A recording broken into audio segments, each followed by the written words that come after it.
یوسف طارقامی نے سری نگر میں آل road transport workers unions کی کنونشن سے خطاب کیا۔ طارقامی نے ڈرائیورز کے لیے اپنی حمایت کا اظہار کرتے ہوئے انہیں معاشرے کی ریڑھ کی ہڈی قرار دیا جنہیں اکثر نظر انداز کیا جاتا ہے۔ انہوں نے یقین دلایا کہ ان کے تحفظات کو اسمبلی میں اٹھایا جائے گا۔ طارقامی نے کٹھوعہ واقعے کی مذمت کرتے ہوئے اسے انسانیت کے خلاف جرم قرار دیا جو نظریاتی اور سیاسی اختلافات سے بالاتر ہے۔ انہوں نے اس معاملے کو بھی اٹھانے کا عزم ظاہر کیا ہے۔ طارقامی نے ایسے گھناؤنے جرائم کے خلاف اجتماعی کارروائی کی ضرورت پر زور دیا۔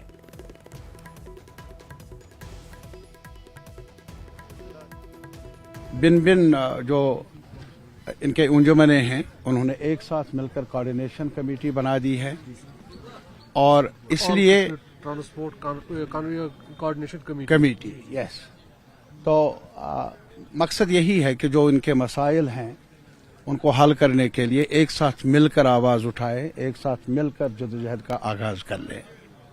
آپ کو معلوم ہوگا کہ ہماری ریاست جموں کشمیر خاص طور پر وادی کشمیر کافی مشہور ہے دنیا بھر میں جہاں تک ٹورزم کا تعلق ہے، ٹورسٹ ڈیسٹینیشن کا تعلق ہے، اور اس کو فیسیلیٹیٹ کرنے کے لیے جو ٹرانسپورٹ کا ایک درجہ ہے، ایک مقام ہے، وہ شاید ہم بول نہیں سکتے، اگنور نہیں کر سکتے۔